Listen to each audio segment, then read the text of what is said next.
Attachment is Forbidden, an Obi-Wan Kenobi fanfiction by Dead Sparrow. Chapter 13. The Battle. Auri's perspective. We finally were in the city. Obi-Wan, Qui-Gon, Anakin, R2-D2, Sabe, the Queen's decoy, and I followed Padme towards the main hangar, together with about 20 Naboo guards and pilots. There, the pilots would get to the starfighters, fly to the droid control ship, and destroy it. We stopped when we reached the plaza. Qui-Gon told Anakin to find a place to hide once they got inside. Suddenly, the plaza was filled with droids that began to fire at us. I took my 2 blasters, and the soldiers and I fired back at them. As the fight erupted, Padme and the rest rushed into the hangar while I stayed outside with our few soldiers and Sabe to fight the battle droids. When the droids were too close to be shot, I reached for my staff, which was hanging on my back, and kept on fighting with it. Although I really love my blasters, my favorite weapon was the staff, probably because it was my first, the one I learned to fight with. Alarms started to sound in the hangar, making more droids follow my friends. Hopefully, all of them would be alright. I knew Padme was a great shooter, and the Jedi were, well, they were Jedi. I was sure they had fought worse enemies than brainless droids. The one who got me worried was Anakin. He was just a child who had never been in a battle like this. Anything could happen to him.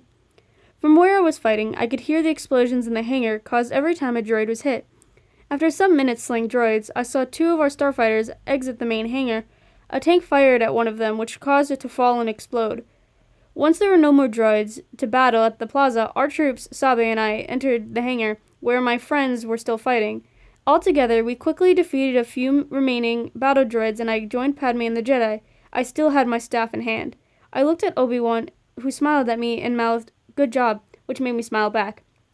I looked away from him when Padme said, "I suppose the Viceroy is in the throne room." We were all heading to the exit when I saw Annie hiding in a starfighter. He wanted to come with us, but Qui-Gon obviously didn't let him. Suddenly, the door opened, revealing someone behind it. It was the same warrior that Qui-Gon had fought back on Tatooine. He pulled down his hood, showing us his face, red and black, with red eyes and small horns on his head. Terrifying.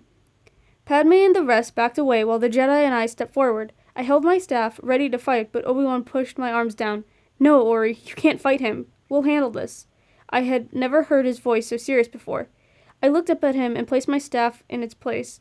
"Be careful, both of you." I sighed before kissing Obi-Wan on the cheek. Then I glanced at Qui-Gon, who was slightly smirking, and I left with the rest to the throne room. I don't know why I did that right then and there. I wasn't really thinking. It was natural. I don't regret it. I turned around one last time to see Obi-Wan and his master taking off their cloaks, and their enemy igniting a double lightsaber, which was red. Obi-Wan's perspective. Ori's kiss was unexpected. She had probably done it in a friendly way, but it felt much more to me. I was lost in my thoughts for a few seconds, then I remembered there was someone to fight in front of me. I took off my cloak, and so did Qui-Gon. The warrior ignited his double lightsaber, which was red. A Sith, I thought. I was surprised, nervous, a bit afraid, but I tried to not show these emotions. We were soon engaged in a fierce sword fight. The Sith's moves were incredible, fighting both of us at the same time, outmaneuvering us at every turn. We moved out of the hangar and into the power generator area next to the door.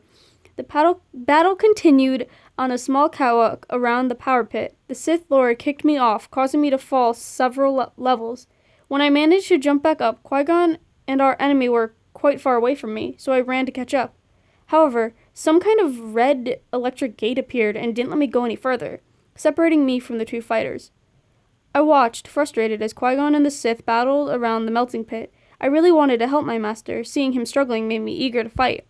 Suddenly, Qui-Gon was caught off guard, and the Sith bashed his lightsaber handle into his chin with a quick move, then ran him through with his red weapon.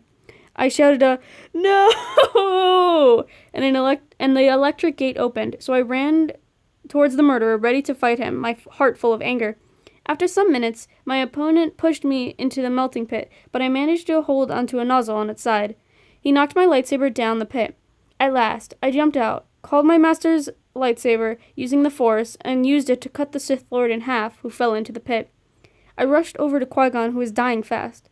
"Obi-Wan, promise that you will train the boy." His words were weak. "Yes, Master," I promised. "He is the chosen one. He will bring balance." His voice was fading, and he was gone. I cradled him and wept quietly for some time before heading back to the hangar in order to wait for the others to come. Then I saw a figure running towards me. Ori. The rest of our group were walking far behind her. Not even her presence could make me feel better. My head was spinning, my eyes were heavy, my hands were shaking, my muscles sore, my heart aching. Ori's perspective. Once we had captured the Viceroy and there were no droids to be seen, I ran to the hangar, expecting to see 2 Jedi perfectly fine. What I found was completely different. Obi-Wan breathing heavy through his slightly open mouth, tears in his eyes, which wouldn't look at me or anything else but his shaky hands, a shocked expression on his face. Obi-Wan, what happened? My voice was low. I took his hands in mine to make them stop shaking. He didn't answer. He just looked up at me with his blue eyes full of tears and closed his mouth, trying not to cry. Then I noticed Qui-Gon wasn't around and a scary thought came to my mind. Obi, I called him by that nickname for the first time. Where's Qui-Gon? I feared the worst. Again, he didn't answer, but he looked back down and his breathing became heavier. I didn't need words. My thoughts were confirmed, but I couldn't believe it. I entered the door they had crossed while fighting and ran to the melting pit to find the Jedi Master laying on the floor, dead. I used my hand to cover my mouth in shock and then ran back to Obi-Wan. As soon as I reached him, I hugged him strongly, and he hugged me back. His hands were still shaking, which caused him to struggle to hold me, but he finally circled his arms around my waist and rested his head on the crook of my neck. I heard 1 or 2 sobs coming from his mouth, making my heart break. Our second hug. Again, a friend, a hug, and silence. Over his shoulder, I saw the group coming. They noticed something wrong had happened and decided to go away, leaving us alone again. I pulled away, although I didn't want to. I wanted to hug him until all of his sadness faded away, until I could see that spark of happiness in his eyes. But his eyes showed as much sadness as before, as he said, "It's all my fault." What? No, it wasn't. How could he blame himself? I should have been faster. I could have helped him, but I was too slow. He was about to sob again. You couldn't do anything more, Obi. I used the nickname again. You weren't there, Ori. You didn't see what... I didn't let him finish. I don't need seeing to know that you did as much as you could, that you fought the best you could, that you would have given your life if it had been necessary. My voice was serious. The only person to blame is that warrior, definitely not you. I ended while holding his hands, which weren't shaking then. Thank you, Ori. Again. A bit of sadness left his eyes, but there was still much that I wished would go away. He sighed and looked away. He seemed a bit more relaxed. I promised to train Anakin. He wanted me to do it. Do you want to? I asked after some seconds of silence. I'm not sure, he replied. I must tell the Jedi Council first, of course. If I want to or not, it doesn't matter. I made a promise, and it is my intention to keep it.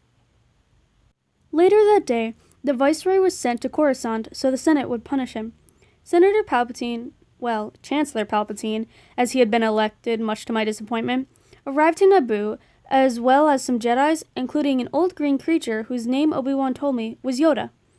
Obi-Wan and Yoda spent some time talking at the palace. I guess the conversation was about Anakin's training. Anakin stayed with me while they talked, telling me about how he flew to the droid control ship and blew it up. He was so excited while talking about piloting that I couldn't help smile and laughing with him, despite the feeling of sadness that I had. By sunset, Qui-Gon's funeral was held in the Jedi way. I stood at Obi-Wan's left. Anakin was on his right. Obi-Wan looked at his master's burning body with a sad expression. I held his hand in mine, partly because I wanted to cheer him up, and partly because I knew he'd leave soon. He squeezed my hand, and I smiled a little. That night, someone knocked on my bedroom door. I was surprised to see Obi-Wan when I opened it. He still looked sad, of course. He had lost the most similar thing to a relative he had had. I told him to enter, and we talked all night long.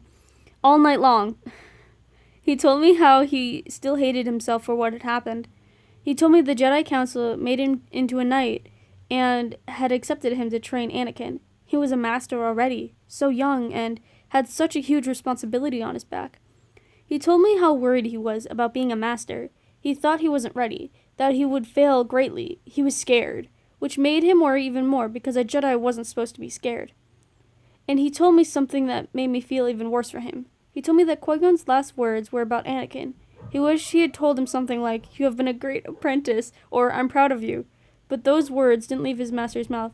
Instead, he talked about a boy he had met some days before. Obi-Wan felt jealous? It wasn't really jealousy. He just wished he had said something good about him. But nothing would change what he said. I listened to him and tried to make him see the bright side of things. I wasn't sure if I was doing it well, but I did everything I could. I hoped it was enough. He then informed me that he'd leave with Anakin on the next day, after the parade that would be held at Naboo's Central Plaza. Knowing he'd leave soon made me feel bad, worse than I had ever felt. Would I tell him about my feelings for him before he left? How would he react if I told him I loved him? Just a quick thing before I continue on the next chapter. I went through my comments on this book, and I realized how cringy my comments were, and I feel bad for the writer. I'm sorry. Chapter 14. Always, I promise. Auri's perspective. The next morning, I woke up on my comfortable bed for the first time in many days. The sunlight coming through the windows and the sound of the birds singing woke me. I opened my eyes when I heard someone yawn at my left. I turned my head, and there was Obi-Wan, who was getting up slowly. I remember that he had fallen asleep when we were talking, and I didn't want to wake him. He had such a horrible day, and looked so calm there, laying on my bed. Soon, I fell asleep next to him. Good morning.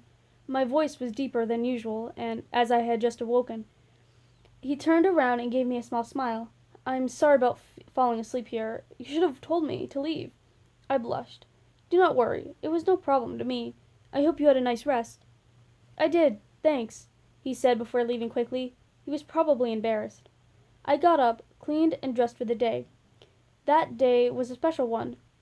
We'd celebrate the end of Naboo's blockade by the Federation. We'd celebrate that we had peace again. But I could not help feeling sadness every time I remembered that Obi-Wan would leave to Coruscant while I had to stay on Naboo. Many times during the night I had thought about leaving with him and Anakin, but I knew I could not. I had a job, friends, and responsibilities. Plus, I had missed my home planet so much during that last mission, I could not imagine how I would feel if I left to live on another planet, far away from mine. I pushed away all my thoughts about leaving and got out of my bedroom, looked for Padme, and headed out of the palace with her. The great parade was held at Naboo's Central Plaza. I stood at the top of the stairs, with Queen Amidala on my left and Obi-Wan at my right. Anakin, who now had the typical Padawan hairstyle, stood at his side. It was weird seeing Anakin with the thin braid hanging from his hair, and Obi-Wan without it. Padme looked great in a beautiful big white and pink dress, and had the typical queen's makeup on. I, for once, wasn't wearing my fighting clothes. This was a special event, and so I was wearing a nice light blue dress. I wasn't used to wearing dresses, but this one suited me quite good. After about 2 hours of celebrating and talking with everyone who had approached me, I started to look for Obi-Wan to tell him everything I wanted to before he left. As I could not find him anywhere, I asked Padme if she had seen him. He left with Anakin to the hangar about 5 minutes ago. I thought he had said goodbye to you. I did not bother replying to her. I just ran towards the hangar, hoping he hadn't left yet. Running in the dress was difficult, and the tears swimming in my eyes, blurring my vision, didn't make it easier, but I managed to arrive at the hangar just in time. Obi-Wan was still there. He was going to enter the spaceship that would take him back to Coruscant when I shouted, "Kenobi!" He turned around, and when he recognized me, ran towards me. Did you pretend to take off without saying goodbye? A tear escaped my eye, rolling down my cheek. Saying goodbye to you would have been too hard for me. He wiped the tear with his left hand, which I held in mine. I am really going to miss you, I whispered. He looked down and carried me somewhere where we wouldn't be seen. He looked into my eyes for some seconds before he let go of my hand, rested his on the back of my head, and pulled me into a kiss.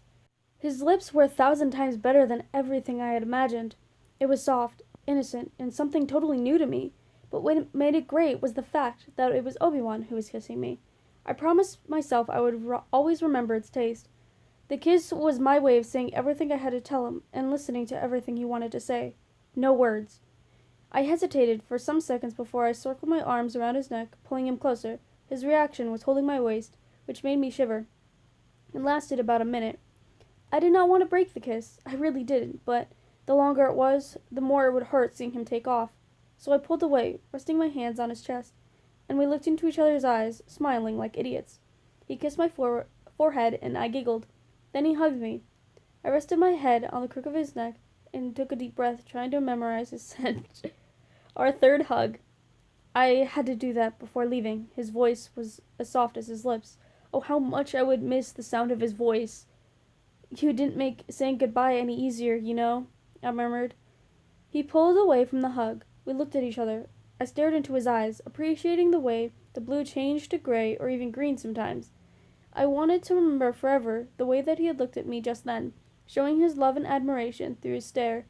Who knows how many times he had looked at me like that without noticing. I love you, he said all of a sudden. I don't know when or if I will ever see you again, but I need you to know that I love you. And I love you too, I said with a wide smile on my face. Right then, we didn't care about the Jedi Code. He loved me. I loved him. He was leaving. Anyway, no attachment could be formed. I wish I had told you about my feelings. I was scared. I nodded, understanding, and a comfortable silence followed. Will you remember me? Always. I promise, I replied sadly. He caressed my cheek with his hand.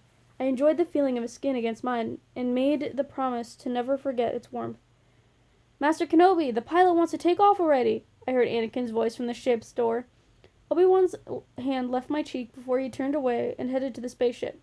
Once he was outside, the door closed, and the ship took off with my lovely Jedi inside a few minutes later. I watched him leave with tears in my eyes, the hope that I would see him again, still in my heart. Obi-Wan's perspective. Once I entered the spaceship and sat on one of the seats, I looked through the window and saw the beautiful girl I had just kissed looking back at me. The ship took off. Tears filled my eyes. I looked down and held my head in my hands, elbows resting on my knees. Right then, my Padawan sat next to me. Master, do you think we'll ever see them again? The word master made me feel older. I sighed. I don't know, Anakin. I hope so. I really do.